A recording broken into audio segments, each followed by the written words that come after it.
I support the No Hate campaign because I believe that everybody is equal and we all deserve the same rights, and that's why we're here today. My youngest daughter is gay. She wore a tuxedo for her senior picture and they refused to put it in their yearbook, and her story went worldwide.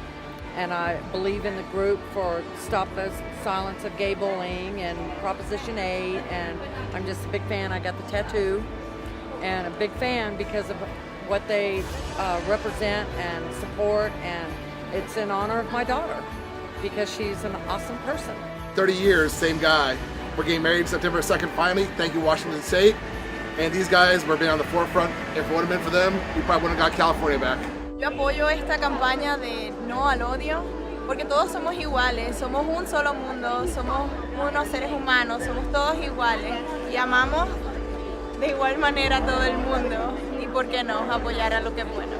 Because I really believe in it. I believe in the cause. Everybody has a right to love who they want, whether they'll be lesbian, gay, transgender. I can't understand why people are against it. I support the No Hate campaign because I believe that everyone in this country has a right to be with who they love and have those equal rights as everyone else in the country, and that love is a wonderful thing. Everybody should have equal rights no matter where they're from or who they love. I mean, I happen to love her, but everybody should have the chance to love whoever they want without being persecuted. Everybody deserves to love whomever they want and marry whomever they want, and gender equality and love equality and marriage equality makes us a better world. I support the No Hate campaign because I believe in equality for everyone, and I live in a country where we have freedom and justice for all, and I'm about ready to see that take place. So, the No Hate campaign started in direct response to the passage of Proposition 8. My partner and I were taking part in the rallies that were taking place in West Hollywood. We started with my partner Jeff Parsh's image, uploaded it on MySpace, and soon the community responded. And it really inspired us to see hundreds of people coming forth wanting to share their story. So it added a level of responsibility to us to share that story. After Proposition 8 passed in California, Adam and I took part in the rallies and protests in West Hollywood and throughout Hollywood. And we felt compelled to keep carrying on that message of protest.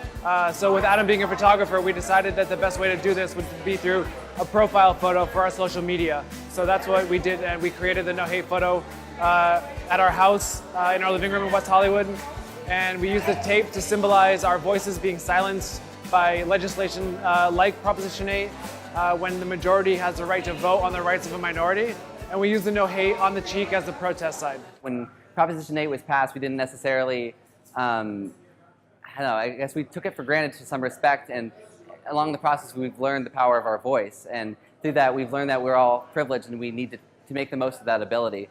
In California, I guess, we weren't activists when we started this, but being able to travel all over the world, we quickly realized how important it is, the freedom of speech. It's a life or death situation. Other countries, they're still fighting for their rights. Other countries, they can't even rally and they can't even speak out about these kind of things. So while we have this opportunity, we have to make the most of it. One of the greatest things about the No Hate campaign is the ability to meet so many different people. Everyone has a different story, everyone has a voice. And when we started this campaign, we really wanted to share our story and share our voice. And through that, we've seen other people come forth and share their stories and show us how No Hate applies to them. It's always overwhelming to see the response that the campaign gets in different cities and now around the world. We've taken the campaign to 12 countries, and we're scheduled to take it to 6 more this year. And it's just something that is humbling and overwhelming every time when we see anybody come. People ask, how was it turnout? How was it turnout? But for me, because it started in my living room, if anybody shows up, it's amazing turnout. So to see hundreds of people lining up to put their face to an equality campaign is really an amazing feeling for me personally. It's one common idea that we have that's bringing us all together when it was created in direct response to something so negative that was tearing us all apart. So I think in the ways that we're so different, we'll find out how similar we really are. People didn't understand what our message was, but now that we are here in Florida and we've traveled the world and people can understand our message worldwide and know what No Hate is, that's really moving. It really inspires us. It shows that our message is getting out there and people are hearing us. And for that reason, we need people to understand that this is working. We can make a difference, and we need to make the most of this now, because again, it's working. Social media has given us the power to connect. It's given us the power to spread our message clear across the world. So it's such a moving experience, but at the same time, we're so wrapped up in it, it's hard to take the focus off of the large goal of equality for everyone. One of our goals is to bring the community together, and I think through the RE/MAX Equality Fair and through the No Hate campaign, we brought a lot of people together today, and we built that sense of community within the city of Orlando. And hopefully that this photo will spark activism within, some of these hundreds of people that have showed up today, because Adam and I were not activists prior to the organization. It was the photo that sparked it within us. So if this photo can spark it within other people, we're gonna have a lot of activists spread out around the world. I feel like, for me, I'm just so thankful for the fact that they want to be a part of it and they understand it. For me, I get emotional talking about it because I feel like it's still that living room project. We're still just two guys that kind of wanted to share our message. So the fact that the world's rallying behind us, we just feel a part of something so much bigger.